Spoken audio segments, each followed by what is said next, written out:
네, 안녕하세요, 여러분. 2024년 서울국제작가축제에 오신 여러분 모두 반갑습니다. 저는 오늘 사회를 맡게 된 문학평론가 남승원이라고 합니다. 서울국제작가축제는 다들 아시다시피 문학을 통해 세계와 언어, 삶과 문학, 그리고 작가와 독자가 만나는 다층적인 교류의 공간입니다. 오늘의 주제는 이제 고요와 술렁거림이라는 주제로 선정됐는데요. 이 주제 아래 작가 세 분과 함께 이야기를 나눠보도록 할 예정입니다. 제 옆으로 김근 시인님, 그다음 황유원 시인님, 좀 멀리서 오신 아이슬란드에서 오신 쇼온 작가님을 모셨습니다. 반갑습니다. 박수 부탁드립니다. 예, 그럼 이제 본격적인 대담을 시작하시기 전에 오늘 함께 해주시는 작가분들을 이제 소개시켜 드리고 좀 짧은 인사말도 먼저 들어보도록 하겠습니다. 제 옆에 계신 김근 시인은 98년도에 문학동네 신인상에 당선되셔서 작품 활동을 시작을 하셨고요. 신화적인 상상력, 그다음 또 위력적인 어떤 리듬을 가진 언어, 풍성하고 섬세한 시어로 평단과 독자들에게 아주 큰 사랑을 받는 시인입니다. 시집으로는 이제 뱀소년의 외출, 구름극장에서 만나요, 당신이 어두운 세수를 할 때 등을 내셨고, 현재 중앙대학교 문예창작학과에서 학생들을 가르치고 계십니다. 김근 시인님, 관객들에게 인사 말씀 부탁드립니다. 안녕하세요. 예, 반갑습니다. 제가 오랜만에 이 독자들을 만나는 자리여가지고 굉장히 긴장되고 설레고 그런데 아이슬란드에서 오신 우리 숀 작가님과 제가 너무 좋아하는 황유원 시인과 함께하게 돼가지고 더 설레고 떨리는 것 같습니다. 근데 그 시가 뭐 시인에게든 독자에게든 새로운 어떤 시간을 맞이하는 일이라고 생각을 하면 이 새로운 시간들이 저희 모두에게 어떤 촉매제가 돼서 다시 새로운 어떤 상상들을 할 수 있는 그런 자리가 되었으면 좋겠습니다. 감사합니다.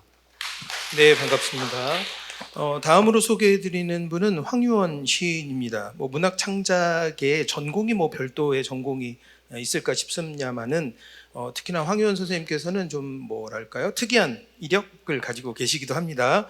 서강대 종교학과와 철학과를 졸업하셨고 대학원에서는 인도철학과 박사과정을 현재 수료하셨습니다. 작품 활동은 2013년에 문학동네 신인상으로 작품 활동을 시작하셨고 현재 시인이시면서 번역가로도 활동하고 계십니다. 그래서 시집으로는 세상의 모든 최대화나 초자연적 3D 프린팅, 하얀 사슴 연못 등을 내셨고 김수영 문학상이나 대한민국 예술원 젊은 예술가상, 현대문학상 등을 수상하셨습니다. 특히나 허먼 멜빌, 압둘라 자크그루나 밥 딜런, 앤 카슨 등의 작품을 번역하셔서 실제 우리 이제 시를 좋아하는 독자들에게도 번역 활동으로도 또 좋은 영향을 주고 계십니다. 황현 선생님 인사말 부탁드립니다. 네, 안녕하세요. 방금 소개받은 황유원이라고 합니다. 원래 날이 요즘 좀 선선해져서 가을에 문턱에서 만나 뵙게 돼서 되게 반갑습니다라고 인사를 드리려고 했는데 요 며칠 새 너무 덥고 오늘은 또 너무 더워서 막 오다가 땀 뻘뻘 흘리면서 왔거든요. 여러분들도 많은 긴 더운 여름 보내셨을 것 같은데 오늘 마침 오신 분이 아이슬란드, 시원한 나라에서 17시간인가 비행기 타고 오셨거든요. 그래서 좀 아이슬란드의 그 시와 냉기를 가져가시는 시간이 됐으면 좋겠습니다. 예, 반갑습니다. 네, 감사합니다. 마지막으로 저에게서도 제일 멀리 떨어져 앉아 계셨고 실제적으로 제일 멀리서 오신 아이슬란드의 쇼온 작가님을 소개시켜 드리겠습니다. 쇼온 작가님은 이제 푸른 여우, 속삭이는 뮤즈 등의 소설로 국제적인 명성을 얻고 계신 작가분입니다. 북유럽 이사회 문학상, 아이슬란드 문학상을 비롯해서 2023년에는 스웨덴 할리몬에서 수상하는 노벨상은 다음으로 권위 있다라는 평가를 받는 노르딕 상을 수상하기도 하셨는데요. 시인으로서도 12권의 시집이나 출간을 하셨습니다. 이에 멈추지 않고 오페라 대본, 노래 가사 등도 쓰시고 최근에는 아마 넷플릭스에 올라와 있나요? 바이킹 이야기를 다룬 영화 노스맨의 각본을 그 영화를 연출한 감독과 공동으로 집필하기도 하셨습니다. 2017년에는 마가렛 애트우드와 데이빗 미첼에 이어서 노르웨이의 100년 공공예술 프로젝트라는 퓨처 라이브러리에 기여했다는 인정을 받아서 세 번째 작가가 되었고요. 2021년에는 프랑스 정부로부터 문화예술 공로원장을 받는 등 저희가 사실 상상할 수 없을 정도의 다양한 분야에서 활약을 하고 계십니다. 쇼운 선생님 짧은 또 인사 부탁드립니다. Good afternoon. It's very lovely to be here. I am truly honored to be invited to this festival and to get my first real life experience of your country and culture, which I obviously know from literature and cinema. And it is strange and wonderful to be surrounded by it. And I am especially glad to be invited to a literary festival, and a literary festival that places me in a program with fellow poets. I started as a poet, even though I have written in all these different genres that have been mentioned. I published my first book of poetry when I was 16 years old. And for me, poetry is the highest possible form of maybe human expression, but let's say at least verbal expression. So I'm really honored to be on this stage today as a poet. 네, 인사말 감사합니다. 이제 본격적인 대담을 앞두고 우리 뭐 워밍업이라고 할까요? 작가님들의 근황간에 관련된 그다음 또 최근에 어떤 흥미를 가지고 계신 분야들이 있는지 이런 이제 근황 이야기부터 듣고자 합니다. 김구 선생님 어떻게 지내셨는지 최근에는 뭐 무슨 일에 관심이 있으신지 좀 말씀해 주세요. 네. 이번 여름은 너무 더워가지고요. 사실 어떤 특별한 일을 하기에도 너무 덥더라고요. 그 일상적인 일들을 이어가기도 버거운 그런 날씨였는데 아마 쇼운 선생님은 그 실감을 하실지 모르겠습니다. 한국의 여름을 점점점 더 더워지는 여름을 저는 이번 여름을 굉장히 지루하게 보냈습니다. 제가 뭐 여름에 논문을 한 편 써야 돼가지고 여기 계신 남승원 선생님이 오래전에 쓰셨던 논문도 찾아 읽고 굉장히 지루하고 그런 괴로운 그런 날들을 보내다가 근래에는 그 미술 작가들을 좀 만나고 있습니다. 예, 그 서양화가하고 공예 작가들을 만나서 제가 10월에 그분들하고 협업 전시를 하기로 해가지고 몇 달 동안 계속 만나면서 이런저런 이야기도 나누고 또 이런저런 미술 재료들을 연습해 보고 있습니다. 그래서 10월 10일 날 연희동의 10의 앤슨이라는 갤러리에서 오픈합니다. 많이 보러 와주세요. 네, 감사합니다. 그럼 선생님의 작업물도 있으신 건가요? 네, 지금 일단은 그 미술 작가하고 공예 작가들의 나머지를 받아서 그 나머지를 가지고 작업을 하고 있어요. 그래서 공예 작가한테는 대패밥을 받았어요. 그리고 그 화가한테는 남는 이미지, 지나간 이미지들을 좀 받아서 그걸 가지고 이제 제가 뭐 대생 연습도 하고 있고, 그래봤자 뭐 크게 그 수준 높은 시각 작품이 되진 않겠지만 어쨌든 저는 언어를 좀 떠나서 하는 언어 작업이면서 동시에 언어 작업이 아닌 그런 작업들을 하고 있어서 재미있게 하고 있습니다. 재미있게 들립니다. 흥미롭게 들리네요. 네, 그럼 황유한 선생님께서도 한번 근황 좀 예, 들으니까 되게 질투가 나고 부러운데요. 저는 뭐 소개시켜 주셨지만 듯이 번역 일을 주로 해서요. 집 밖으로 잘 안 나가요. 그래서 근황이라는 게 뭐 근 몇 년 새 똑같은데 집 밖으로 잘 안 나가고 이제 글자들 사이에서 길을 헤매고 이러다가 가끔 산책하는 거 뒷산에 가서 그게 재미인데 이제 맨날 똑같은 산을 가다 보니까 늘 다른 게 보여요. 그래서 뭐랄까 버섯에 관심이 되게 많이 생겨서 버섯이 정말 빨리 자라고 정말 금방 사라지더라고요. 그래서 처음엔 잘 몰랐어요. 그래서 제가 제일 좋아하는 버섯 중에 하나가 흰 광대 오뚜기 버섯이라고 되게 정말 하얀 그 뭐라고 하지 골프공 같이 생긴 그런 버섯이 있어요. 물론 버섯이라는 게 형체가 계속 자라면서 바뀌는데 하루 만에 이만큼 자랐다가 3일 뒤에 녹아서 사라져 버리거든요. 그러니까 정말 어디서 나타나서 어디서 없어져 버릴지 몰라요. 그래서 늘 눈을 크게 뜨고 다녀야 돼요. 그리고 오늘 찾아서 너무 기뻐서 사진 찍고 막 그러더라도 다음 날 가면 없거든요. 녹아 있고. 예, 산책하면서 그런 거 보고 또 하나만 더 얘기하면 소나무 하나에 제 눈높이 정도의 소나무에 틈이 있어요. 틈이 좀 깊게 패였는데 거기 개구리 한 마리가 살고 있어요. 저는 개구리랑 소나무의 관계에 대해서 별로 잘 모르기 때문에 개구리가 소나무의 틈 사이에서 그렇게 높은데 산다는 게 얼마나 보편적인 일인지 아니면 얼마나 드물게 일어나는 일인지 전혀 모르지만 갈 때마다 안위를 체크하고 제가 뭘 먹고 사나 이러고 있는데 이틀째 지금 한 2주 동안 봤는데 이틀째 안 보이고 있거든요. 그래서 그 개구리 안위를 제일 걱정하고 있습니다. 그래서 굉장히 네. 이상한 말인데 시인이 하니까 왠지 시인답다라는 생각이 드는 근황이었던 것 같습니다. 잘 들었습니다. 쇼온 선생님 말씀해 주십시오.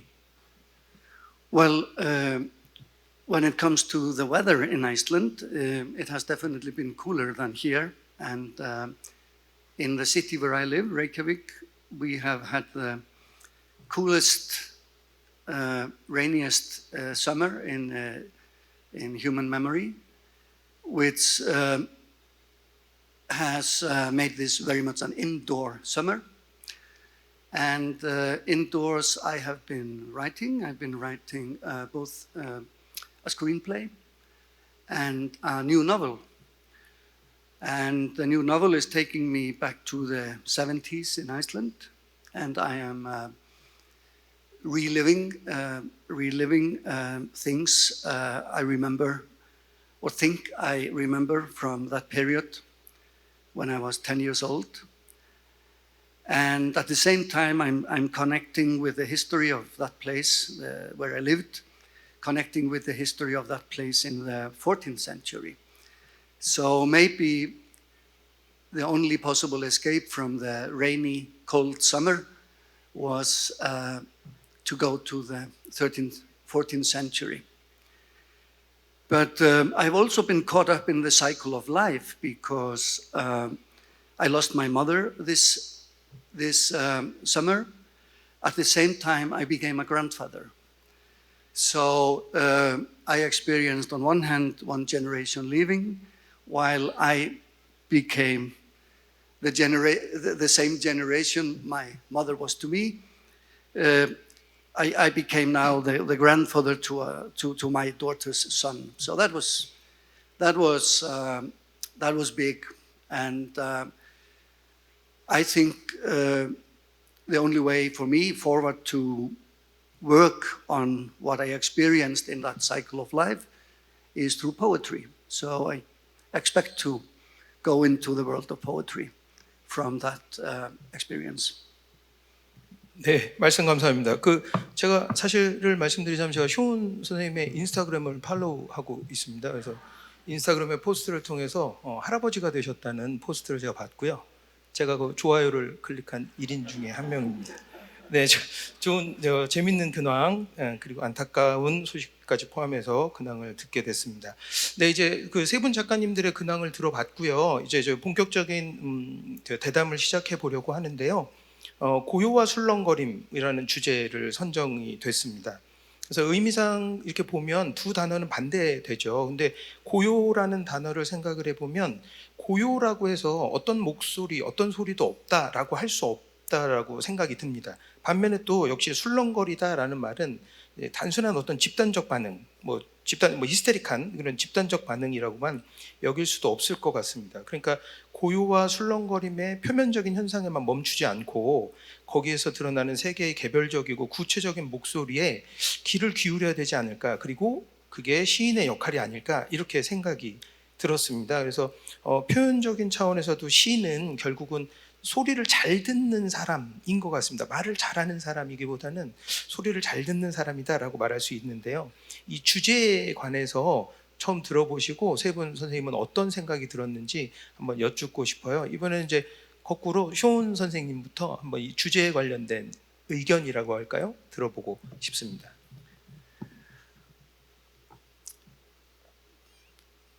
Well,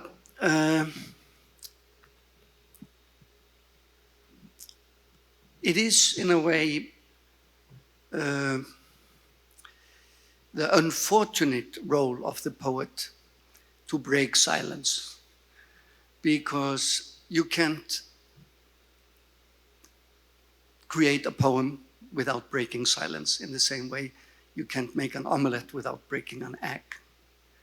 So poetry always comes from breaking silence, and it comes from the urge of breaking silence, and that silence is the place where the need for the poem originates, and the first image or the first word that becomes the poem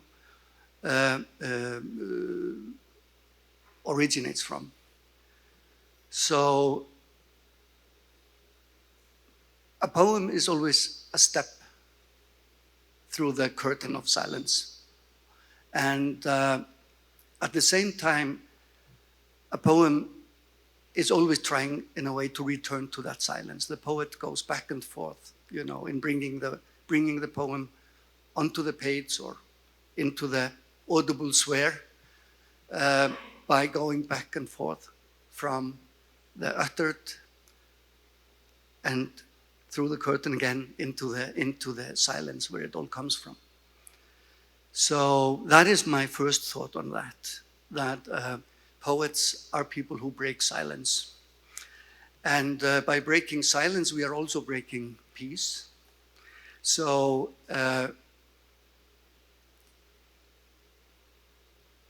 we are troublemakers in that sense, but we try to break that peace gently, I think. And sometimes we say what has to be said. Sometimes we say what has never been said before and nobody knew that needed saying.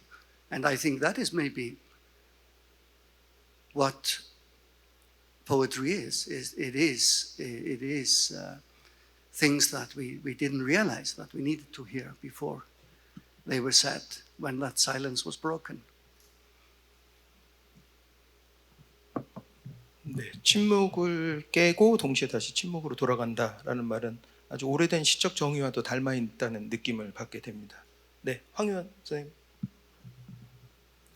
예, 그 시가 방금 시온께서 침묵을 깨면서 시작된다라고 말씀하셨는데, 아까 그 했던 얘기를 이어서 말해보면 그 산을 제가 돌아다닌다고 말씀드렸잖아요. 근데 정말 밑에 우리는 들리는 소리가 이제 뭐 여름이니까 매미 소리, 새 소리, 사람들 소리, 라디오 소리 이런 건데 땅 밑에 소리는 우리가 못 듣잖아요. 근데 땅 밑에서 엄청난 일이 벌어지고 있다는 걸 이제 알게 됐거든요. 그건 우리가 들을 수 없는 소리죠. 근데 엄청난 소란이 벌어지고 있는 거죠. 밑에 균류들과 그 나무들 뿌리들 사이에서 전쟁이 벌어지고 협상이 벌어지고, 그렇지만 우리는 그 소리를 전혀 못 들어요. 엄청나게 시끄러울 거예요. 하지만 못 들어요. 고요하죠. 그래서 그 소란이, 소음이 더 크게 들리더라고요. 그러다 어느 날 갑자기 버섯이 하나 올라온 걸 봤을 때 그냥 균류가 자기를 더 확장시키려고 자실체라고 하죠. 그러니까 그냥 퍼뜨린 그 땅 위로 그냥 솟구쳐 올린 거잖아요. 아주 작은 단어 하나 같은 거죠. 그게 이제 또 멀리 퍼지는 거잖아요. 그래서 그거 하나로 땅 속의 모습을 우리가 추측하는 건데, 시인들도 지금 션 말을 듣고 보니 그런 면이 있는 것 같습니다. 갑자기 어떤 단어나 문장이 불현듯 떠오르죠. 그래서 고요를 깨고, 고요한지도 몰랐는데 시를 씀으로써 아, 그동안 조용했구나, 정막이 있었구나, 깨질 무엇이 있었구나라는 걸 역으로 깨달으면서 시가 이제 침묵을 완전히 박살을 내기 시작하는 거죠.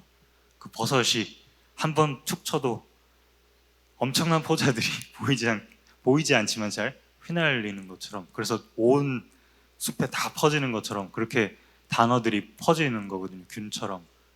그래서 이건 지금 미리 준비한 답변은 아니고 쇼 이제 대답을 듣고 즉흥적으로 한 얘기인데 그런 것 같아요. 정말 숲에서 본 버섯들, 그 땅속의 고요, 그리고 포자의 퍼짐, 이런 게 고요와 술렁거림이라는 주제랑 맞는 풍경 같다는 생각이 드네요. 네. 네, 김훈 선생님.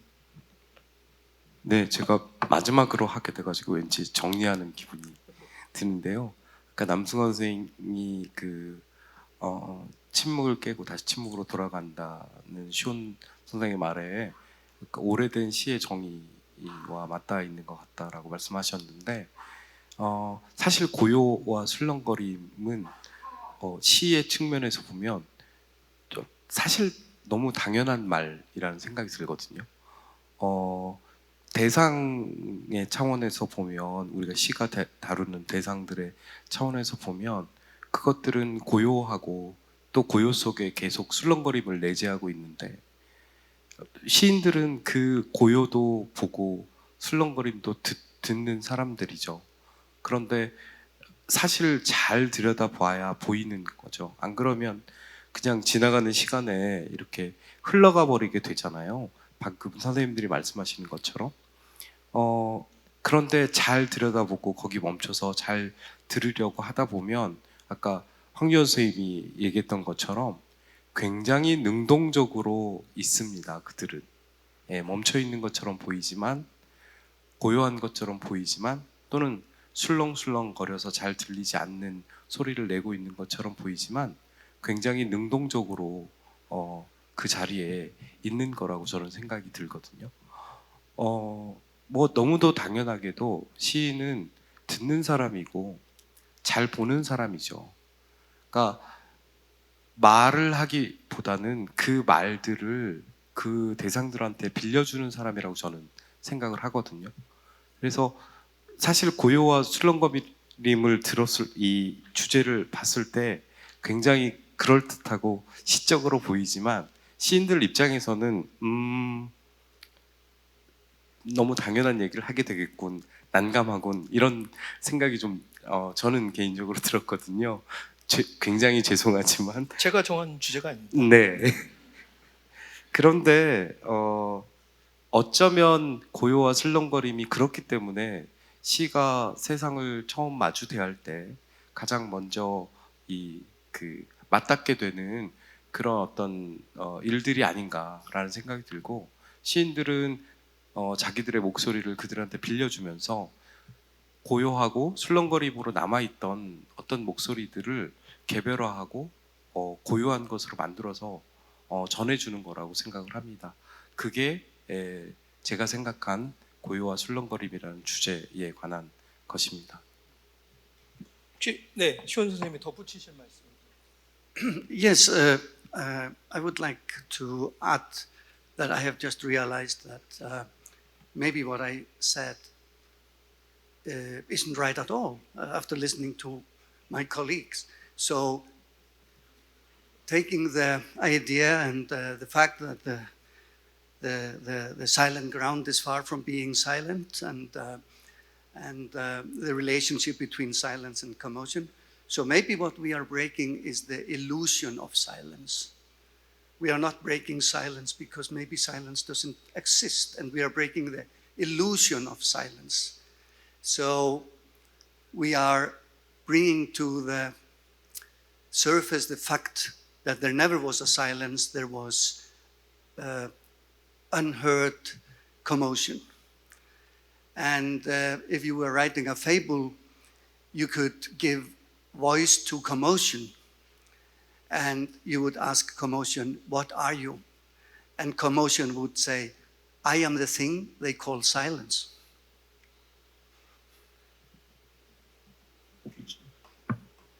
네, 일견 뭐 추상적으로도 들리고 뭐 어렵다고라도 느낄 수 있을 고요와 술렁거림이라는 이 주제만으로도 아마 계속 또 말을 이어나갈 수 있을 것 같습니다.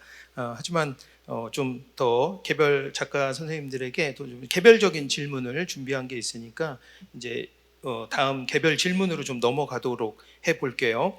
그래서 먼저 이제 김근 시인에게 질문을 드려보고 싶은데 여기 계신 독자분들 아마 아시는 분은 알겠지만 김근 시인은 유튜브를 이제 한때 굉장히 열심히 운영을 하셨어요. 그래서 그 유튜브가 컨셉이 되게 특이한 것이 그냥 시에 관련된 게 아니라 힙합이나 랩 등의 가사를 그냥 즉흥적으로 그냥 처음 듣고 김근 시인이 원래 아는 노래가 아니라 처음 들어주면 그거를 듣고 해석하고 해가지고 아마 그 문인이 운영하는 유튜브 영상 중에서는 최고 조회수가 나온 걸로 제가 알고 있습니다. 근데 최근에는 제가 사실 가끔 심심할 때마다 들어가 보는데 거의 1년 가까이 영상을 안 올리신 것 같아요. 그래서 바쁘신 일이 또 많아졌구나 뭐 이렇게 생각이 들기도 했거든요. 그리고 그 내용들을 갈무리해서 책으로 또 내셨고 그 책에 아마 추천사를 또 실제 저는 이제 모르는 가수인데 뭐 랩하는 욕 먹겠다 그죠? 랩하는 어떤 가수가 추천사를 또 써주기도 하셔서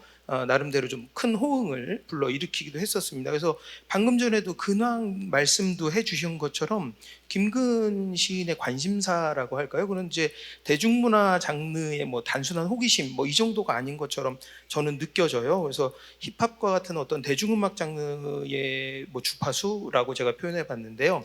시의 언어와 구별되거나 또는 뭐 유사하거나 그 특성에 대해서 선생님께서 어떤 생각을 가지고 계신지 좀 궁금해졌습니다. 네, 굉장히 민망하네요. 사실 힘이 달려서 유튜브는 더 못하고 있습니다. 예. 처음 제가 뭐 랩하고 힙합을 잘 알아서 유튜브를 시작하게 된 건 아니고요. 몰라서 모르기 때문에 용기를 가지고 그렇게 무작정 시작하게 됐습니다. 근데 저는 그냥 다만 그 시적인 어떤 접근을 통해서 대중문화 가사 또는 특별히 힙합, 랩 가사를 들여다보려고 했었는데요. 뜻하지 않게 유명세를 타가지고 예, 처음 아마 지금 모르겠는데 처음 한 그 영상이 12만 회 뭐 이렇게 돼가지고 너무 갑자기 떠가지고 저도 너무 당황스러워서 계속 이어가기는 좀 힘이 딸리더라고요. 그래서 멈췄는데 글쎄요, 힙합과 랩을 뭐 시와 어떤 유사성으로 보려고 하는 뭐 일들도 있고 또 제가 운영했던 어떤 채널을 통해서 그런 어떤 시도를 하고 있다라고 생각하시는 분들도 있으신 것 같은데 사실 시는 시의 길이 있고 힙합은 힙합의 길이 있다라고 저는 생각을 합니다.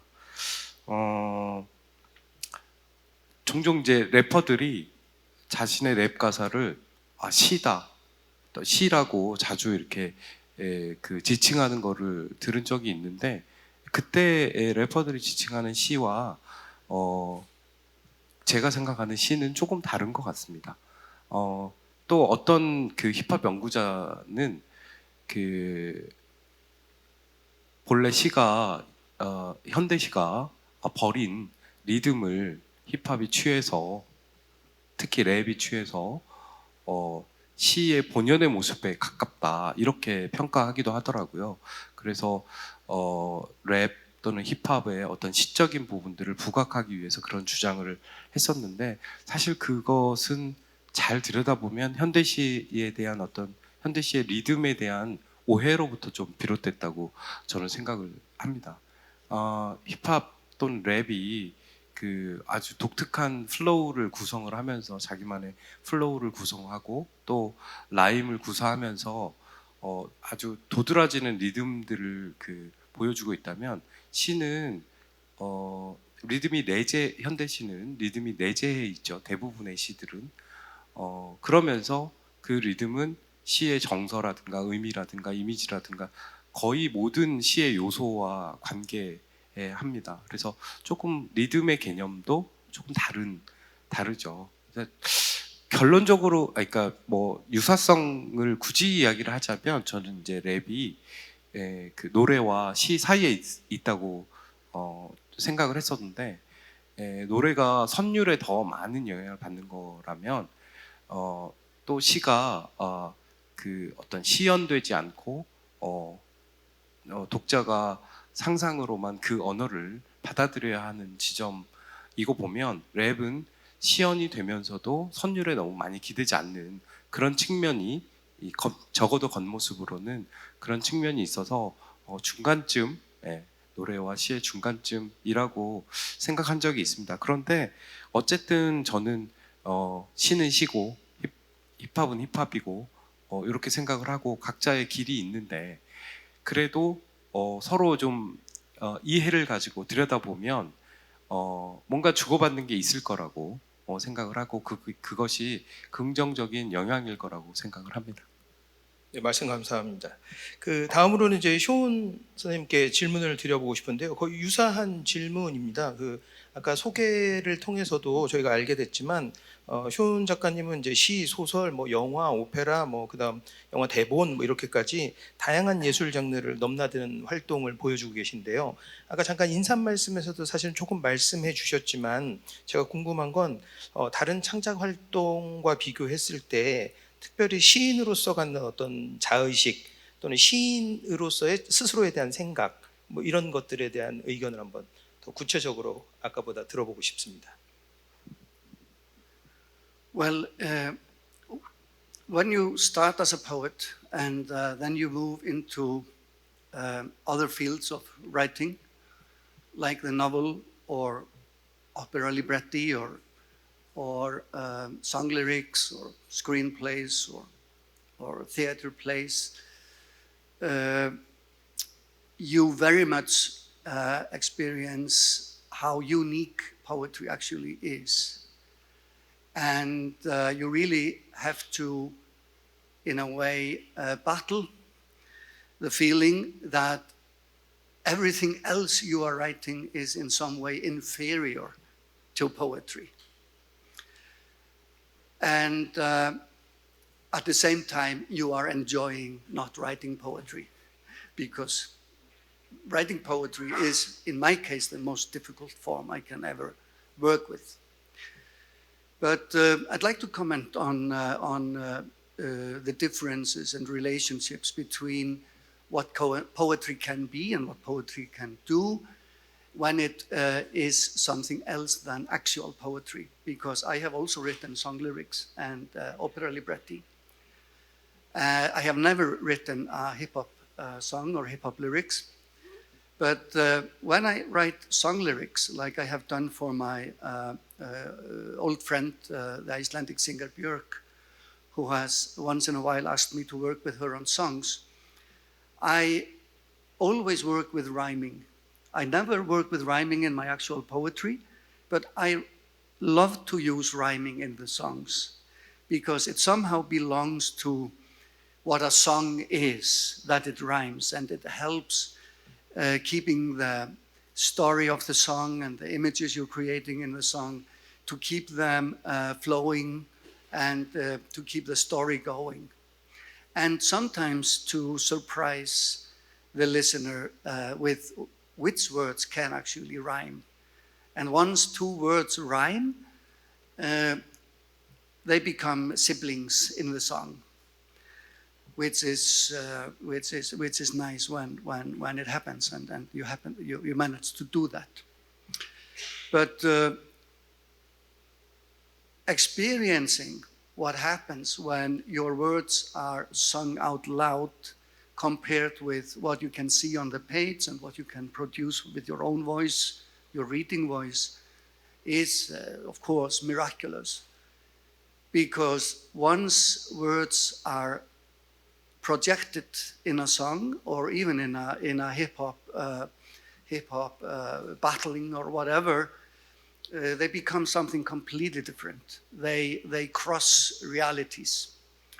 It's like in the opera, you can take in the opera you can take a sentence that in a poem would be impossible because it's too simple or too banal. But once you put that same line into the context of a character in an opera, and someone with a beautiful operatic voice projects this sentence out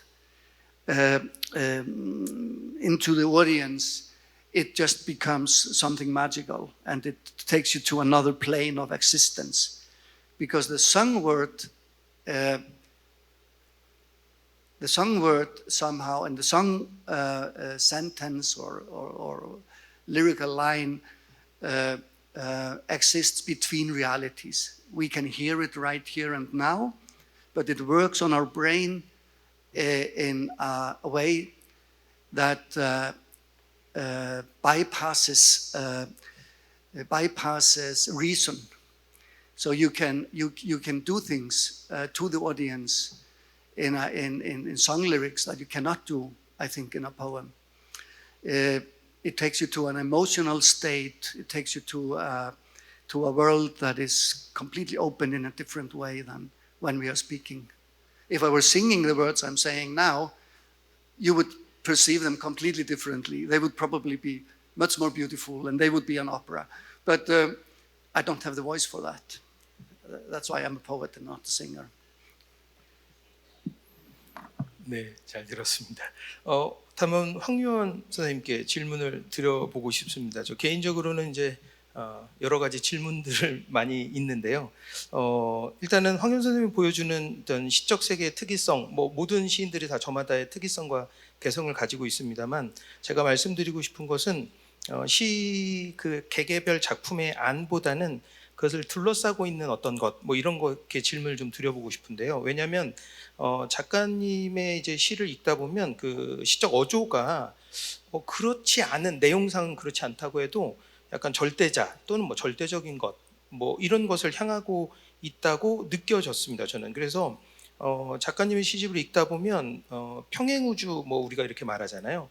평행우주의 세계관에서처럼 되게 일상적인 세계를 그릴 때도 닮아있지만 뭐 약간 또 다른 차원에 존재하는 어떤 세계를 보여주거나 지향하거나 뭐 이렇게 느껴집니다. 그래서 그렇다면 만약에 제가 본 게 맞다면 시라는 장르 또는 시적인 표현 방식으로 왜 그 평행세계에 도달하려고 하는가, 왜 시적인 표현에 대해서 어떤 선생님은 어떤 생각을 가지고 있는가, 뭐 이런 질문을 드려보고 싶습니다.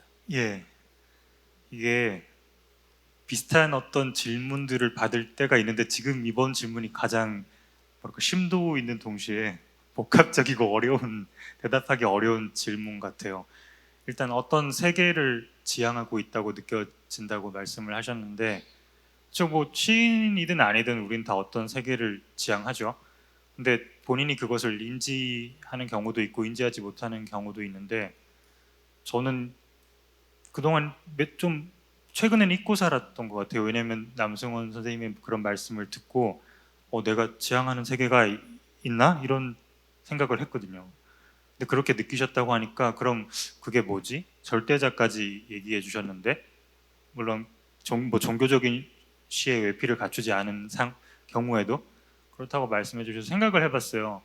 그랬더니 있긴 있더라고요. 제가 지난 15년에서 20년 동안 지향했던 세계는 딱 하나인 것 같아요. 그게 설명하기가 좀 어렵긴 한데, 제가 인도 철학을 전공을 하다가 이제 공부를 쉬고 있는데 무기한 방학에, 셀프 방학에 들어갔거든요. 근데 그 제가 제일 좋아했던 구절이, 이게 산스크리트어는 하면 좀 이상한데 번역하기가 그래서 어쨌건 그냥 설명해 드릴게요. 별건 아니고, 사마또함 요가 우짜떼 이런 표현이 있어요, 바가바드기타에. 사마또함이 뭐냐면 그냥 우리가 대립되는 것들, 지금 우리의 주제도 그러한데 대립되는 것들을 대립되지 않는 것으로 보는 거예요. 똑같이 동등하게 보는 것. 사마가 똑같다는 뜻이거든요. 그래서 승리와 패배를 동등히 여겨라. 이룬 것, 우리가 이룬 것, 그리고 못 이룬 것 완전 다르잖아요. 이룬 것 때문에 기뻐하고 못 이룬 것 때문에 막 울고불고 하고, 그런데 그거를 동등히 여기는 경지가 이제 나왔었거든요, 옛날에 보고. 그래서 거기 되게 빠졌었어요. 정말 멋있다. 우리 쉽게 말하면 일희일비하지 않는 그런 건데, 거기 빠져서 대학원까지 가고 공부도 하고 뭐 그랬던 것 같아요. 근데 뭐 책으로 공부하지 않아도 제가 이제 그런 세계를 계속 공부를 놓고도 지향을 했던 것 같고, 그런 경지에 이르려고 계속 발버둥 치고 있는 것 같아요. 시에도 그런 게 좀 묻어나지 않을까 싶고. 근데 이게 뭐 되게 뭐랄까, 뭐 일희일비하지 않는다. 평범한 말처럼 들릴 수도 있는데 그런 건 아니고요. 되게 이게 욕심이 많은 말이에요. 그러니까 전 시를 쓰잖아요. 전 뜨거운 시도 쓰고 싶고 차가운 시도 쓰고 싶거든요.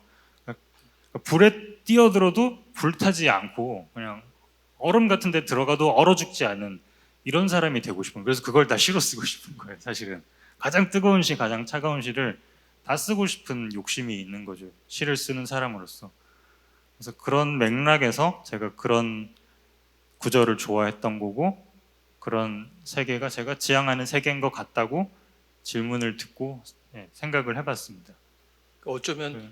쓴 것과 아직 쓰지 않은 것도 동일하다 예, 이런 거네요, 그죠? 그렇다고도 볼 수 있죠. 어떻게 보면 한 편의 시 안에 모든 시인이 가질 수 있는 욕심이 더 담겨 있다라고도 말할 수 있겠네요. 예, 그렇게 볼 수도 있겠죠. 다시 생각을 해보겠습니다. 들을 때마다 같이 다시 생각을 해봐야 돼. 네, 재밌다고 하기는 좀 깊이가 있는 그다음 흥미로운 또 말도 알게 됐습니다. 바가바드 기타의 한 구절, 네, 재밌었습니다. 다음으로 이제 다시 이제 두 번째 질문인데요. 이제 김근 선생님께 질문을 드리려고 해요.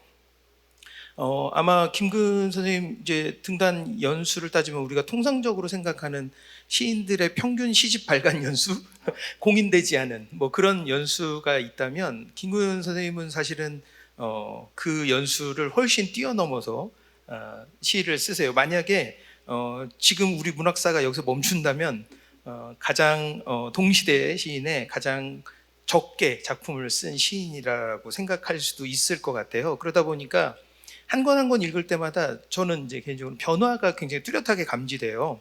그래서 선생님이 이제 가장 최근 시까지 생각을 해보면 선생님이 초창기에는 되게 명확한 이미지에서 시를 출발시킨다고 생각이 들었거든요. 근데 지금 최근에 와서는 우리 이 토론 주제처럼 존재하고 있었던 목소리들의 술렁거림 그 자체로 자유롭게 탐색한다 뭐 이런 느낌이 받았어요. 그래서 마치 선생님이 이제 우리 문학사적으로 부여된 시인의 특권적 위치라는 게 있잖아요. 화자는 어쨌거나 시인이 될 수밖에 없으니까 그거에서 벗어나려고 하나? 그럼 그 벗어난다는 만약에 그게 맞다면 그걸 벗어난다는 의미는 뭘까? 왜 그럼 아까 첫 질문하고 연결이 되는데요.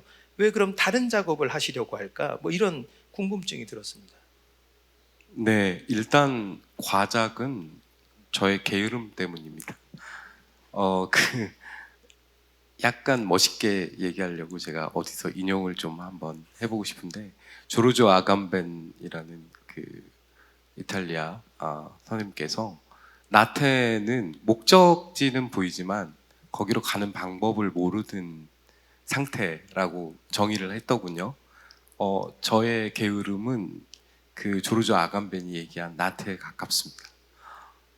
늘 어떤 시의 꼴을 상상을 하는데 거기로 가는 길을 몰라서 맨날 방황하고 방황하다가 실패하고 좌절하고 이게 계속되는 그 과정인 것 같아요. 근데 어쨌든 저는 그 게으름의 시간을 확보하려고 계속 노력은 합니다. 그런데 이제 일도 바쁘고 뭐 이렇게 하다 보면 그 게으름의 시간을 확보하는 일이 점점점 더 어려워지고 그러다 보니 제가 뜻하지 않게 과작의 시인이 됐는데요. 요즘은 또 시 한 편 쓰는데 시간도 오래 걸려가지고요.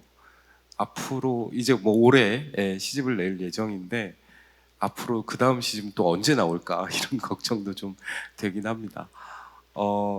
남승원 선생님이 이 그 화자로서 특권적 위치에 있던 시인에서 벗어나고자 한다 이런 말씀을 하셨는데 저도 황유원 선생님처럼 이 말을 듣고 곰곰이 생각을 해봤습니다. 아, 내가 그랬나? 네. 사실 시인들은 시를 쓸 때 별로 그렇게 의식하지 않습니다. 그런데 이제 쓰고 나서 뭐 저처럼 요즘 시집을 준비를 하면서 한번 보는 거죠. 아, 내가 어디까지 왔구나. 어떤 방향으로 흘러왔구나. 그러면서 이제 스스로의 세계를 정리하고 또 재정의하고 뭐 이런 작업들이 있다고 생각을 합니다. 시인 또는 시인이 이룩한 어떤 구축한 세계라고 하는 것은 굉장히 사후적인데요. 그 사후적인 데에 이제 말을 보태서 시인이 아 그런가 보다 하고 그 자신이 써온 언어들을 넘어서게 하는 게 우리 남 선생님 같은 평론가들의 역할이라는 생각이 들고 오늘 아 그런가 보다가 굉장히 다른 지점으로 저를 옮겨가게 할 것 같다는 생각이 드는데 그래서 저도 생각해 봤습니다. 왜 제가 이 짓을 하고 있는지. 저는 약간 그 등단 초기부터 아까 이제 이미지가 선명하다고 하셨는데 그때는 이제 어떤 설화적인 것들 뭐 이런 그로테스크한 것들을 가져와서 제시해서 형회화 뭐 이런 것들을 시도하느라고 아마 이미지가 뚜렷했던 것 같은데 점점 어떤 생각이 들었냐면 이 목소리의 어떤 타자성, 그러니까 그 목소리의 타자성이라고 하는 것은 타자의 목소리이기도 하고 또는 제 안에 어떤 쓰는 사람 안에 타자성을 발견하는 일이기도 하고 또 조금 나아가 보면 내가 속한 세계의 어떤 타자성 또는 우리가 살고 있는 현재의 타자성 이런 것들을 계속 추구하고 발견하려고 하는 것 같아요. 그러다 보니 그들한테 아까도 얘기했지만 그들한테 목소리를 계속 빌려주고 그 목소리의 자리들을 마련하는 게 제 시쓰기가 아닌가 뭐 이런 생각이 그럴듯하게 들었습니다. 결국 근데 이제 제가 요즘 생각하는 거는 자기 동일성의 어떤 범주를 계속 고집하다 보면 그런 타자의 그 목소리가 들어와서 앉을 자리가 없다는 생각이 들더라고요. 그래서 아까 선생님께서 말씀하신 화자로서 또는 시인으로서의 어떤 특권 이런 것들을 결국은 내려놔야 그 자리에 다른 목소리가 들어와서 또 새로운 어떤 세계들을 이야기하게 되는 게 아닌가 뭐 이런 생각을 하면서 시를 쓰고 있습니다. 아마도 그런 이유들 때문이라는 생각이 들고 남승원 선생님 고맙습니다. 네, 다음 시집을 어떤 또 목소리를 듣고 또 표현하실지 다음 시집을 기다리고 있겠습니다.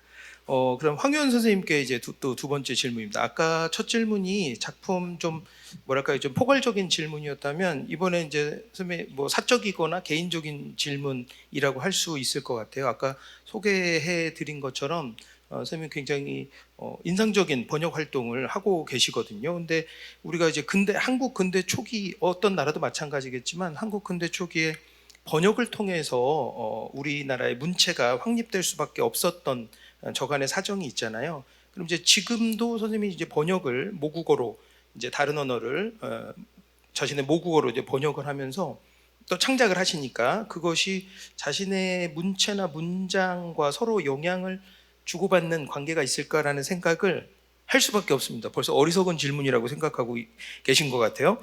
그래서 그러다 보니까 이 시인의 시를 번역하다가 우리는 그걸 알 수 없는 황유원 시인만이 파악한 저 시인의 문체의 비밀을 자기가 혼자 모르게 쓰지 않을까? 뭐 이런 생각도 갖게 됐습니다. 그래서 번역에 대한 뭐 선생님의 생각 또는 뭐 혼란을 줄 수도 있잖아요, 선생님. 수많은 번역어 중에 하나를 선택하실 테니까 그런 것들에 대해서 한번 말씀을 들어보고 싶습니다.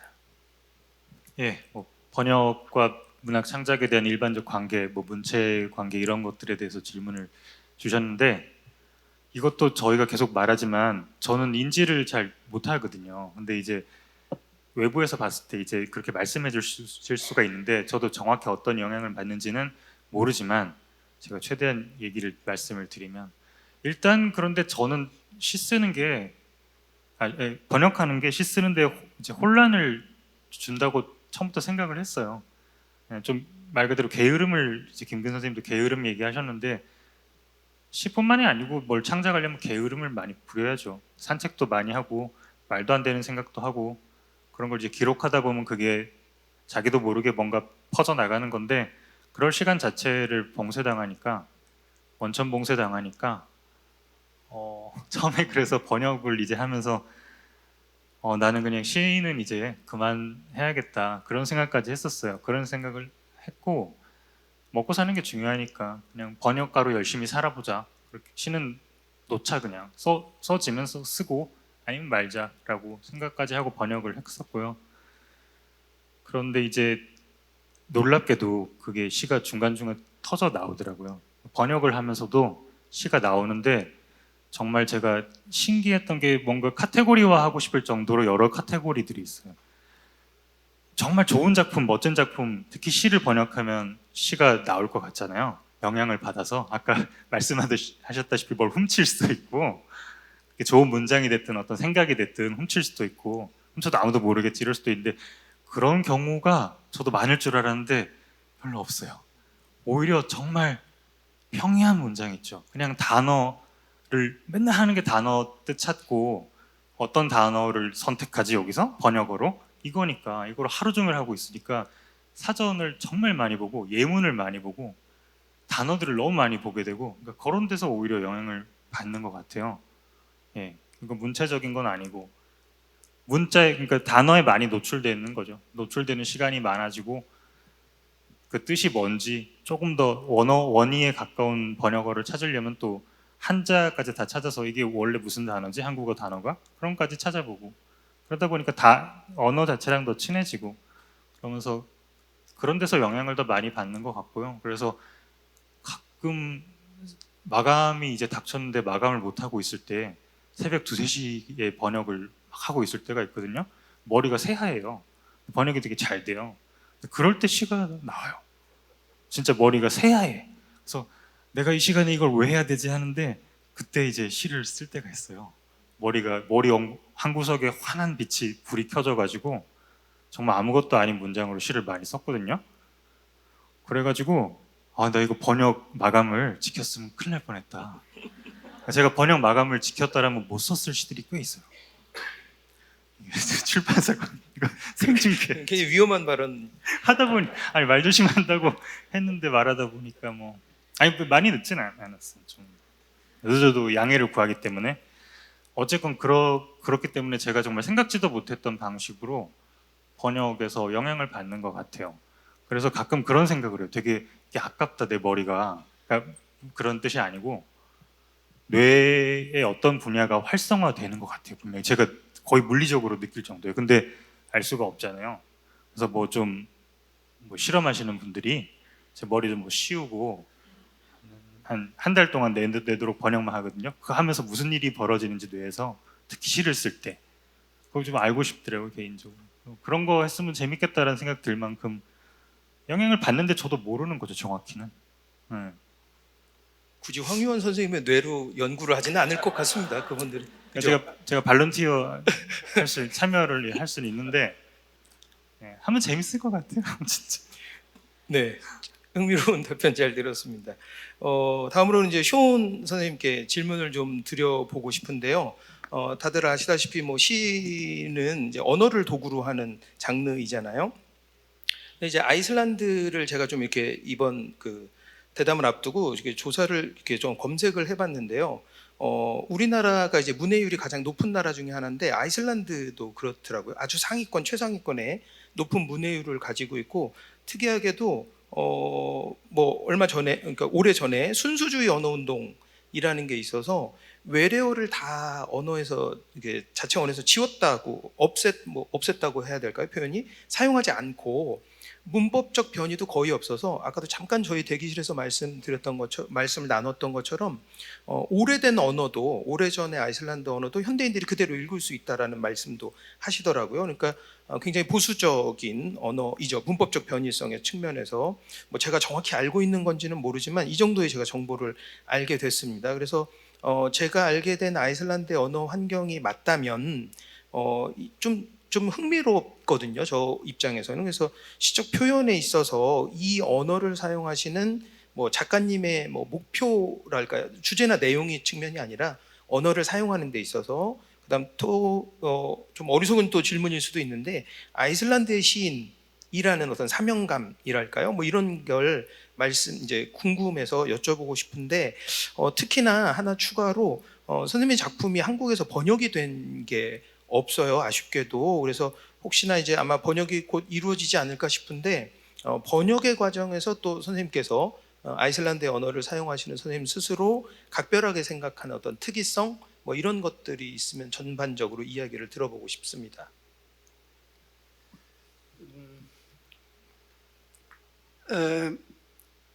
Well, yes, you're right that we have a language that has an incredibly long history as a literary language compared with many countries in Europe, at least. And the old Icelanders in the 12th and 13th century started writing in Icelandic and writing down epic poems and stories that they had brought with them to the country when they settled it in the 9th century. So as a contemporary Icelander, contemporary writer, I see it as a great privilege to be able to have access to the language that they used 700 years ago, 800 years ago, because it feels like you are having a direct conversation with someone in that time. And it means that even though there is quite few of us who speak this language today and use this language today, I think there is maybe 400,000 of us. There's 400,000 people living in Iceland at the moment. So it's a language spoken by few, as we say. We never talk about a big language or a small language. We always talk about a language spoken by many, like you have here in Korea. You have a Korean, which is spoken by many, and you have a language spoken by few in Iceland, because size doesn't matter to language. And we take as an example that if you can translate Shakespeare into Icelandic, then the Icelandic language is big enough for Shakespeare. And that goes for Dante and Cervantes and whoever you want to mention. So we have this language that has been used as a literary language for centuries. And not of course, not only as a literary language, but also as a language that people speak there to survive and to understand the world around them and share their stories. So obviously, as someone who is born into that language, I feel responsibility towards that language. It is the tool that has been used in this specific geographic area over centuries to understand what it is to be a human being in this world. So, of course, I see myself as a continuation of that story.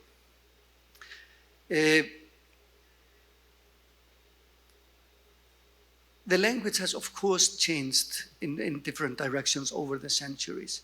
But there was a movement in the 19th century, a movement driven by the Romantic national poets at the time to purify the language. It had been influenced by Danish and German at the time, but they brought it back to like its more original vocabulary, and that is the language that we are using today. But a new thing is happening in the Icelandic language now, and it is not only because of the influence of mass media. It is because there is more and more people moving to Iceland from abroad. So we have quite a substantive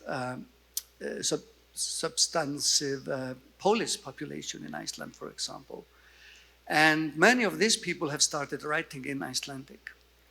And the Polish poets who are writing in Icelandic, they are doing things to the Icelandic language and with the Icelandic language that we didn't know were possible. You know, they see opportunities there when they bring their Polish to our Old Icelandic, and they combine words in a completely different way than we would do. They bend the grammar. And instead of seeing this as a threat to the language, I see it as just a gift that somebody is reminding us that the language is really a dynamic thing. It reminds us, in a way, of our relationship as poets to the language, because of course this is what poets do all the time. They break all the rules.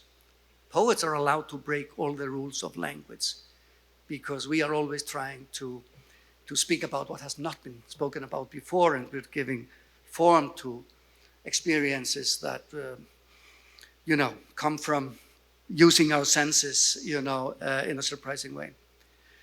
So we have a responsibility to this language. I mean, I can't remember how many languages die in this world every day or every week or every month, but there are many. And with every language that dies, with every language that gets lost, we lose a way of thinking. Because in every language, there is a specific way of thinking. I don't know if I can point out exactly what is unique to the Icelandic language, what I think should be preserved when my texts are translated into Korean, for example. But I know there are things that we have, which I don't know if you have too. For example, we have an amazing way of combining words, making new words by combining existing words, which is very close to the metaphor. What is a metaphor? And for example, the word kitchen in Icelandic is eldhús. Eldur means fire, hús means house or a place. So the kitchen is the place where you have the fire to be able to cook. So we have a lot of words in Icelandic that are made up of different words to create like a metaphor. An Icelandic kitchen is a metaphor, So we could say, I'm going to the metaphor to boil an egg, maybe, so I can keep talking about eggs. But the Icelandic language is still with us. It is still accessible to us. And I feel great privilege as a writer to be able to work with a language that as it has been used before. So for example, in this text, in this novel that I'm writing now, in the part of it that is taking place in the 14th century, I am actually reading and being directly inspired by books that were written in that specific era. And it has helped me so much, to understand the world that I'm writing about.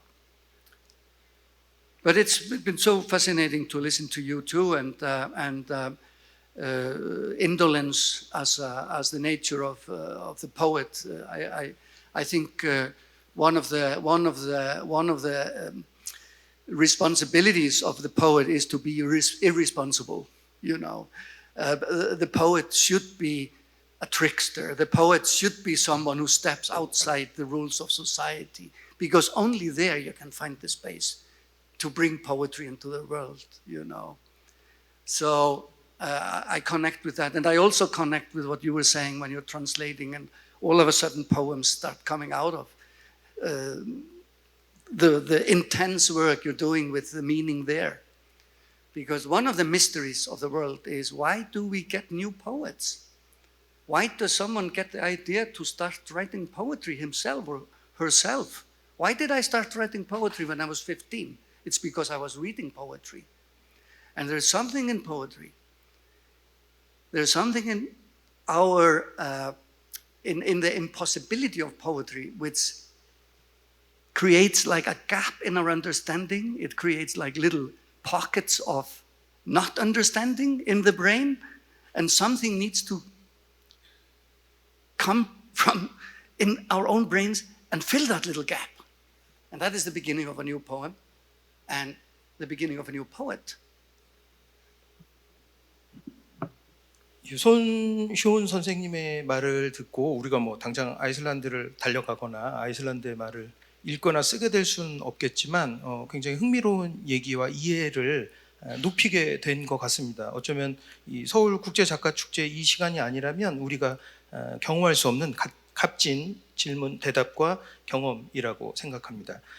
개별 선생님께 드리고 싶은 질문은 이렇게 마치고요. 공통 질문을 하나 준비했습니다. 그래서 아까 사실은 조금씩 다들 말씀이 나오셨는데도 불구하고 저 개인적으로도 어떤 시인분들 만나면 제일 궁금한 거이기도 하고 그렇습니다. 그래서 뭐냐면 세 분 선생님은 다 모두들 좀 뭐랄까요, 뭐 시만 쓰신다거나 뭐 이런 것이 아니라 다른 인적 장르들의 예술 분야와 좀 깊이 있게 연결되어 있는 것 같습니다. 그래서 시를 쓰는 어떤 특정한 시간 물론 있으시겠습니다만 시 쓰기를 제외하고 작가님들에게 어떤 뭐 일상적으로 꼭 시 쓰기의 영감이 아니라 예술가로서의 삶을 유지해 나가는 영감을 주는 어떤 작업들은 뭔지 궁금합니다.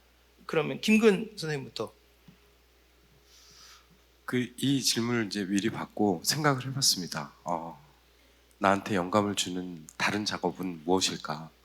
근데 사실 아까도 게으름 얘기할 때 이제 그 게으른 시간을 어떻게 보내는지 말씀을 드렸는데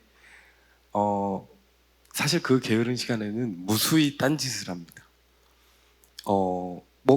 영화를 주구장창 본다든지 아니면 음악 하나를 틀어놓고 계속 그것만 듣는다든지 아니면 책을 여러 권 펼쳐놓고 아무 곳이나 이렇게 한다든지 일종의 몸부림이죠. 그게 아니면 괜히 청소도 합니다. 네, 설거지도 하고요. 네. 평소에 안 하던 창틀 이런 먼지도 닦고요. 네. 그런 짓들을 하면서 사실은 보내는데 저는 그 딴짓들이 모여서 어떤 시적 영감으로 오는 것 같아요. 그래서 제가 딴짓을 하지만 그게 어떤 어떤 작업이라고 할 만한 것으로 이어지고 있지는 않은 것 같아요. 저는 이제 제가 좀 멀티한 인간이 못 돼가지고 하나를 하면 하나만 해야 되는 사람이어서 뭘 시작을 하면 그걸 계속해야 되는데 그러면 이제 시로 돌아오기가 힘들어서 약간 그런 식이고요. 최근에 제가 최근 몇 년 사이에 식물들이 늘어서 네, 식물이 굉장히 많이 늘어가지고 처음에는 선생님 말 맞다나 혹시 식물을 기르면 그런 식물적인 어떤 감각들을 내가 받아들일 수 있지 않을까 이렇게 해서 식물을 기르기 시작했는데 지금은 너무 많아가지고요. 물 주기가 너무 힘들어요. 예, 그런 지경이 됐습니다. 어떻게 사는지 아시겠죠? 예. 식물을 많이 기르시는 분 치고 나태하신 분이 없는데 네. 아까의 첫 대답과는 너무 상반된. 그러니까 글쓰기 안에서만 나태한 거죠. 예. 네, 황유연 선생님 어떠십니까? 예, 우선 격하게 공감한 게 창틀 닦기. 저도 번역이 안 되면 온갖 짓을 다 하는데 보통 청소인데지 창틀까지 닦죠. 정말 먼지 하나 없이 먼지가 평소에 뭐 이만큼 쌓여 있는데 그거 한 번 하고 나면 이제 하나도 없을 때까지 청소하고 격하게 공감했습니다. 저는 좀 딴짓을 많이 하는 걸 좋아하는데 이제 계속 말씀드렸다시피 뭐 주로 일하니까 그러진 많이는 못하고 근데 그래도 제가 시인이라고 저는 생각하거든요. 번역가지만 표면적으로는 대부분의 시간은 번역에 바치지만 나는 정말 나는 시인이다 이렇게 생각해요. 그래서 그걸 유지하기 위해서 무의식적으로 노력을 하는 것 같아요. 그래서 공연 보는 거 되게 좋아하고요. 음악을 굉장히 좋아하거든요. 그래서 음악을 너무 좋아해서 음악을 담배, 술처럼 끊은 적도 있었는데 몇 년 동안 다시 이제 시작을 해버려가지고 음악을 굉장히 많이 듣고 공연 많이 보러 다닙니다. 네. 그래서 무대에도 관심이 좀 많아졌어요. 무대에서 소리를 낸다는 거, 공간을 울린다는 거. 방금 약간 쇼 작가님 얘기하실 때 약간 배우 같았거든요. 방금 이렇게 흥분하셔서 이렇게 얘기하면서 뭔가 얘기를 계속하면서 증폭되잖아요. 사람의 표정이 변하고 동작이 커지고 그런 것들에 대해서 관심이 많이 생기는 것 같아요. 그래서 최근에 본 좋았던 공연들 또 연관이 되네요. 제가 김근 선생님 유튜브를 처음에 알게 된 게 250 때문인데 제가 250 굉장히 처음부터 팬이어서 250 콘서트 정말 좋았고 김근 선생님의 그 유튜브에서 해주신 것도 재밌었고 또 아이슬란드에서 아마 가장 제일 유명한 사람인 것 같아요. 비킹구르 올라프손이라고 피아니스트 있거든요. 그분 연주 정말 좋았고 또 지난달 말에 본 김오키라고 색소폰 부는 분이 있는데 퍼킹 매드니스라는 밴드가 있거든요. 정말 좋았어요. 가서 정말 미쳐버리는 줄 알았어요. 보다가 씻었거든요. 공연장에서 어두운데 종이 꺼내놓고 씻었어요. 가을 바람에 대한 시. 색소폰 소리가 진짜 가을 바람인데 안에 막 칼날이 숨어 있는 것 같은 그런 스산하고 쓸쓸한 색소폰 소리였거든요. 뭐 그런 것들의 영감을 받는 것 같아요. 시를 쓰려고 그런 거를 일부러 막 찾아다닌다기보다는 그런 걸 좋아해서 가는 건데 그런 게 시가 되는 것 같아요. 일상이 시가 되듯이 그런 것들도 영향을 끼치는 것 같습니다. 약간 상상되는 것 같습니다. 황현 선생님이 공연장에서 종이를 꺼내서 시를 쓰는 모습이 상상됩니다. 네, 쇼운 선생님은 어떠신지요? Well, pretty much the same that inspires those guys.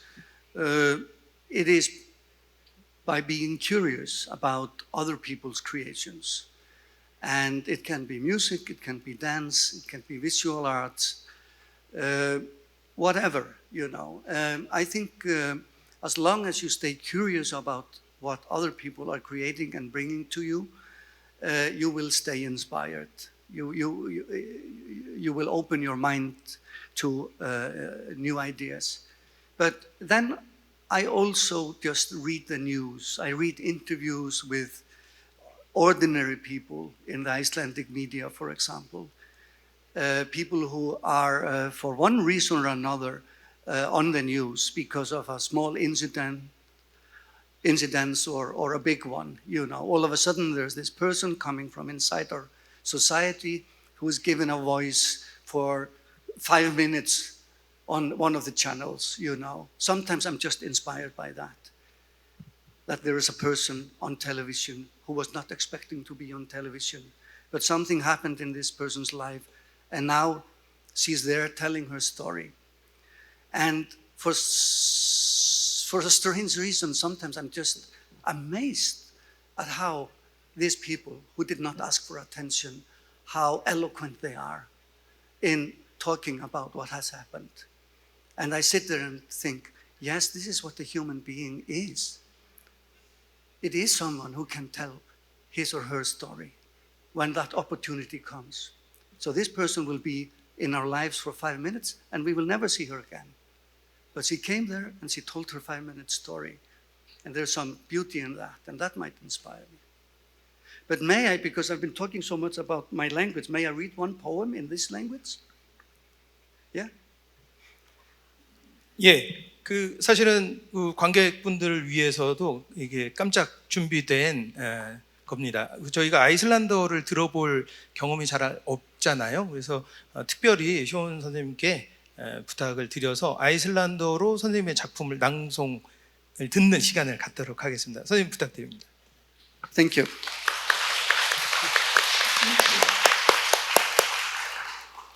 Yes, I was thinking, you know, flying over half the planet, I should give you an example of what the language in that other place sounds like. You will not get a translation, so this will create a little blank space in your minds, and you will fill that blank space with your own poetry. Melancholia. Hún vissi ekki hvort liðinn var 1 dagur eða 5. Svipur veraldarinnar var annar. Meðan hún hafði hvílst í myrkursæng sinni, spruttu jurtirnar, fjölguðu dýrin sér, færðust steinar úr stað, síkkaði hár mannsins. Þrátt fyrir að hafa útbúið sköpunarverkið svo það dafnaði hjálparlaust, hafði hún ekki gert ráð fyrir að það breyttist með slíkum hraða. Og í stað þess að sköpunargyðjan gleddist yfir dugnaði hinna nýbornu, helltist yfir hana óyndi. Þótt handbragð hennar væri enn sjáanlegt á öllum sköpuðum hlutum, innsta eðli þeirra væri ennþá neisti af hennar eigin bálandi huga, hafði vöxturinn mótast af nábýli þeirra hver við annan. Vissulega var hún enn guð sítrónutrjánna, Guð salamöndrunar, Guð silfurbergsins. En hvað pokaúlfinn, lyfjagrasið? Hún þrýsti höfðinu fastar ofan í dimman svæfilinn. Það svart og gallsúrt, ókleifur skáteiningur rís í því miðjum. Hún situr á mið þóftunni í áralausum bát, rekur vatnið.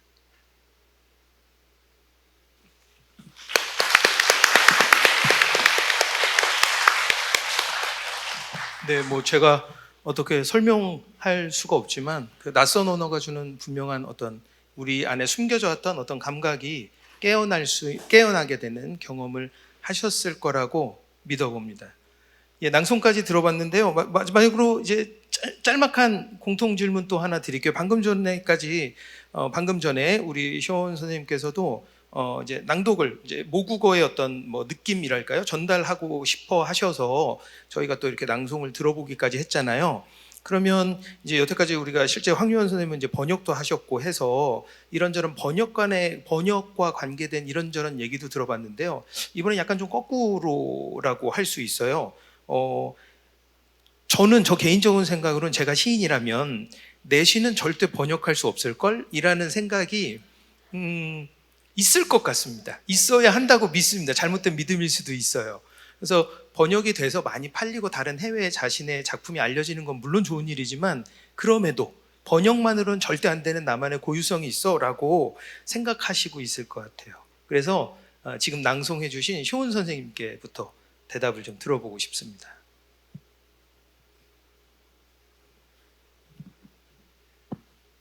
Well, I have enjoyed quite a lot of poetry in translation. One of the things that got me started as a poet was reading Czech surrealist poetry in Icelandic. And I am absolutely sure that the translator did not get everything right, but that translator got enough right for me to be absolutely fascinated by it.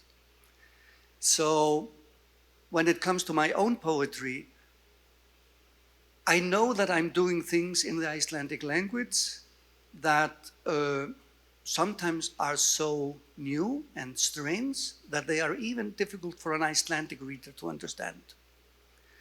And the Icelandic reader might misunderstand it. So I'm very happy for a translator to misunderstand it too.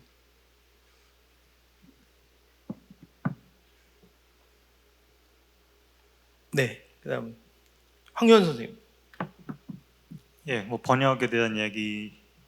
일단 쇼온 그 작가님이 읽어주신 시에 대해서 한마디만 먼저 그냥 하면 대답이 또 될 것도 같은데, 저는 이 멜랑콜리아라는 작품을 처음에 영어로 보내주셔서 읽어봤거든요.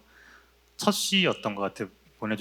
받은 시들 중에서. 그래서 제가 처음 본 이제 쇼온 작가님의 시가 멜랑콜리아였는데 영어로 읽었죠. 영어 문장은 평이한 문장이에요. 문장 자체는. 근데 이미지가 굉장히 강하고 어떤 여성 창조자에 대한 그런 시인데, 그 창조자가 느끼는 어떤 우울함, 자기 마음대로 창조가 안 되는 그런 상황에 대한 시예요. 그래서 내가 만들지 않은 거, 이상한 거 통제가 안 되는 그런 세상, 그런 거에 대해서 멜랑콜리아, 그래서 제목이 그런 거거든요. 영어로 읽었을 때는 되게 단정한 느낌이었어요. 근데 이미지가 셌어요. 근데 지금 아이슬란드어로 들었는데 완전 다른 느낌이에요. 전혀 이를테면 벌레로 치면 제가 너무나 잘 알던 벌레가 막 기어다니는, 식물이 이렇게 줄기를 뻗는 그런 느낌이었는데, 지금은 그 색깔이랑 융털의 어떤 모양까지 다 다르게 느껴져요. 몽글몽글하게도 느껴지고. 그래서 이런 거를 봤을 때 시는 번역이 불가능해요. 절대로 불가능한데, 그렇다고 제가 번역하지 말아야 된다 이런 뜻은 전혀 아니고요. 상실되는 게 너무 많다. 그래서 번역 자체는 우리가 이해를 위해서 너무나 중요한 거고 당연히 해야 되고, 우리가 더 많은 번역가들을 이제 길러야 되고, 그분들이 더 많이, 이를테면 쇼온 작가님 시도 번역도 안 됐잖아요. 더 많이 알려야 되는 건데, 소리 자체는 어떻게 할 수가 없어요. 소리 자체. 그리고 은유 아이슬란드어의 은유가 많다고 말씀하셨잖아요. 이거 번역가 아까 들으면서 생각했던 것 같아요. 이거 번역 어떻게 하지? 물론 저는 아이슬란드어를 모르기 때문에 영어로 번역됐을 때 이미 그 의미가 직역되지 않고 의역되면 그 의미가 은유가 상실됐을 가능성이 커요. 그러니까 각주를 다 다는 방법이 있어요. 아이슬란드어를 알면 이상한 단어로 다 쓴 다음에 은유처럼 각주를 다 다는 거죠. 근데 그 가독성이 굉장히 떨어지겠죠. 근데 상당히 재미있는 아이슬란드어를 직역했을 때 굉장히 재미있는 번역어들을 만들어낼 수 있겠다. 하지만 합성어는 번역이 되게 어렵거든요. 그래서 불가능하겠는데, 근데 재밌겠는데 이런 생각을 했던 것 같아요. 번역이 그런 것 같습니다. 번역론을 갑자기 듣게 된 것 같은 느낌도 있습니다. 그 김근 선생님 시집은 최근에 나왔던 시작의 끝을 시작하기. 예. 네, 죄송합니다. 끝을 시작하기라는 시는 영역이 된 것이 같이 묶여 있는 시집입니다. 그래서 혹시 이제 궁금하신 분은 찾아서 읽어보시면 좋을 것 같은데요. 선생님도 생각이 있으실 것 같아요. 네, 그 시집 내면서 우여곡절이 좀 있었습니다. 예, 처음에 맡기로 하셨던 번역가 선생님께서 못 하시겠다고 그래가지고 중간에 번역가가 교체돼서 번역이 된 그런 사연이 있습니다. 저는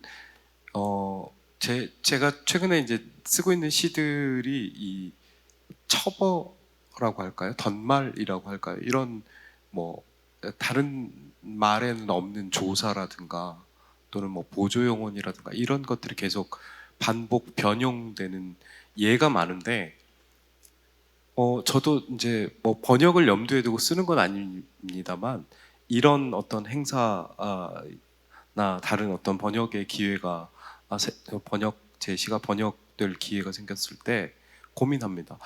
번역가들이 고개를 절레절레 흔들겠는데, 예, 그런 생각을 안 할 수가 없더라고요.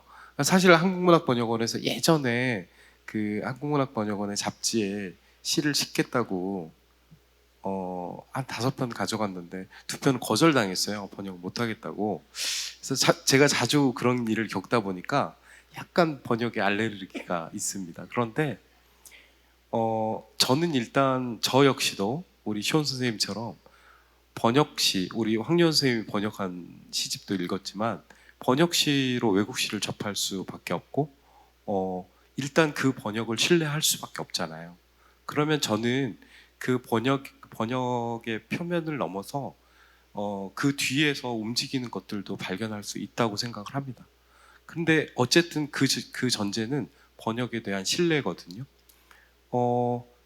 번역가 선생님들이 이 한국시의 이 다양한 어떤 말들 또 형식들에 관심을 가지신다면 한국시가 번역이 될 때 외국의 어떤 독자들이 그 번역의 자국어의 번역의 표면 너머에서 움직이는 황유원도 보고 김근도 볼 수 있지 않을까요? 예, 그런 생각이 듭니다. 말씀 감사합니다. 예, 잘 들어봤습니다. 이제 여기까지가 이제 저희가 시간 제한이 있는 행사니까 더 많은 이야기를 들었으면 좋겠습니다만 준비한 질문은 여기까지 마치도록 하고요.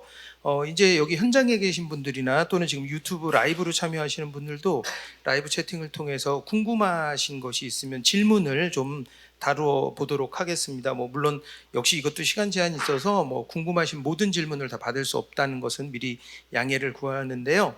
여기 혹시 플로어에 계신 분들 중에 특정 선생님이나 아니면 질문이 있으신 분들은 손을 들어주시면 먼저 드신 분들에게 제가 질문을 할 수 있는 기회를 드리겠습니다. 네, 여기 앞에 앉아 계신 분. 네, 안녕하세요. 오늘 되게 대담 잘 들었고요. 저는 쇼운 작가님에게 여쭤보고 싶은데 아까 아이슬란드어로 시를 낭송하셨을 때 되게 느낌이 황유원 작가님처럼 부드럽게 되게 굴러가면서 중간중간에 닫히는 그 파열음 같은 느낌이 그게 되게 묘하면서도 오늘 고요와 술렁거림과 되게 잘 어울린다고 느꼈거든요. 그래서 저는 평소에 낯선 느낌에 되게 관심이 많은데 처음 오셨다고 하니까 저희 말이 어떻게 다가왔는지 들리셨는지 그 느낌이 궁금합니다. 선생님 마이크. For me, it is musical and contemplative at the same time in a strange way. What can I say? I think I'm more familiar with the Korean language than you are with the Icelandic language because of cinema. I've heard the Korean language so much in cinema and on television, so maybe it's become even too familiar for me to tell you what is particular about it. But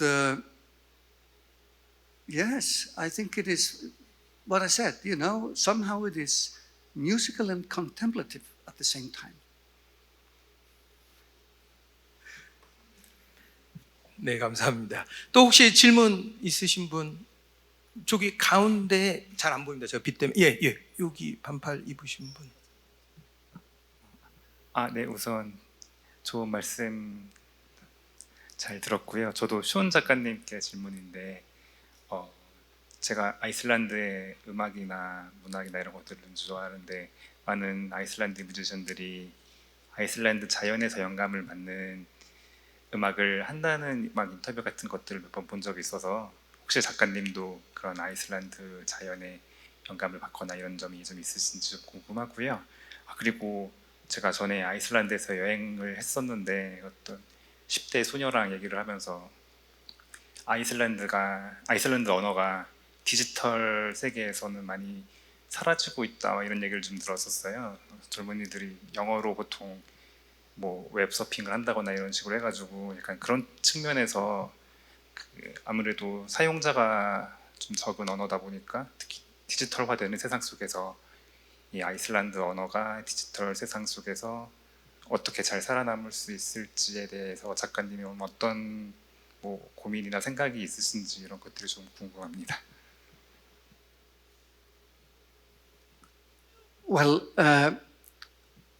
thank you for your question, and I'm glad to hear that you've been to our country.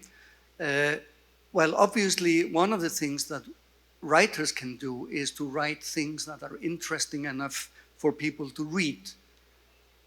So, if they read your texts, they are engaging with the Icelandic language. But you are right. Obviously, a language spoken by few is under threat in the digital age. But we do our best, and strangely enough, the cultural minister in Iceland is one of the few people in Iceland I know who speaks Korean, because she was in Korea as an exchange student when she was young. And she is very much aware of languages, the cultural minister. So she speaks Korean. So maybe when she finishes being a cultural minister, she can start translating your poetry and Korean literature.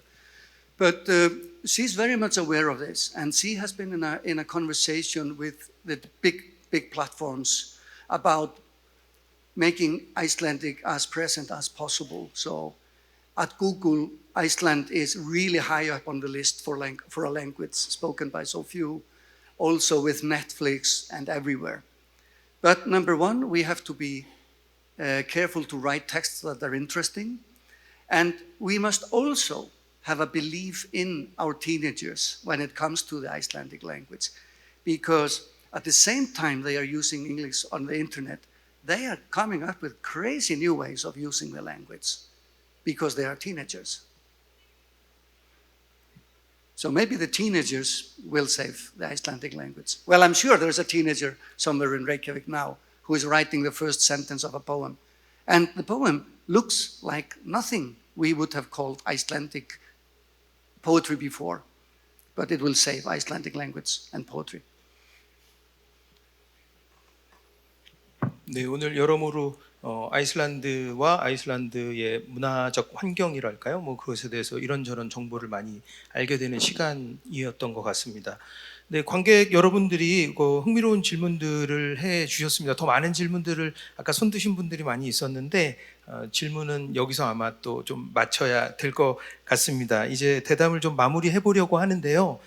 이제 마지막으로 여기 모신 우리 초대 작가님들에게 오늘의 소감이랄까요? 그다음 마지막으로 관객분들에게 하고 싶은 말씀 이제 아까 질문을 통해서만 답변을 하셨어야 되니까 그거 외에도 하고 싶은 말씀 있으시면 좀 부탁드리고 싶습니다. 그러면 쇼 선생님부터. I just want to say that I've enjoyed this conversation very much, and I will take a lot with me from here into the rest of the day and back home to Iceland. I'm not sure people here in Korea realize how much Korean culture is present. For example, in my part of the world, it's amazing how much access we have to Korean literature through translation and cinema, obviously. So I just hope this is going to be the beginning of a beautiful friendship. 감사합니다.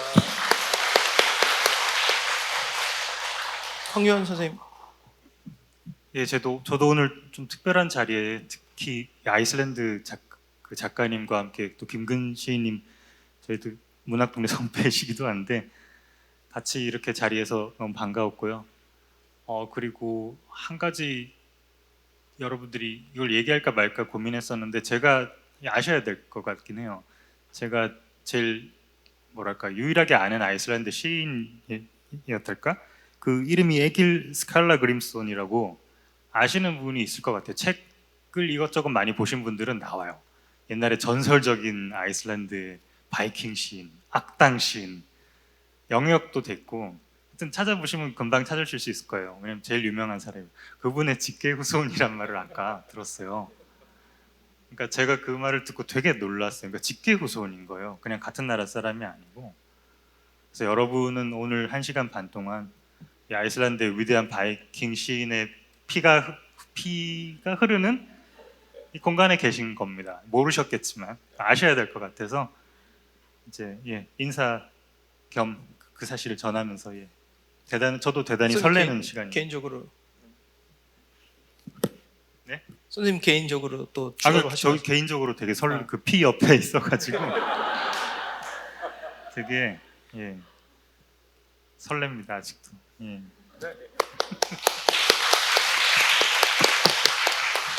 네, 선생님. 네, 저도 굉장히 의미 있는 시간이었고요. 사실 그 쇼온 선생님 그 낭독을 좀 하자고 제가 말씀드렸거든요. 근데 그러길 너무 잘했다는 생각이 들고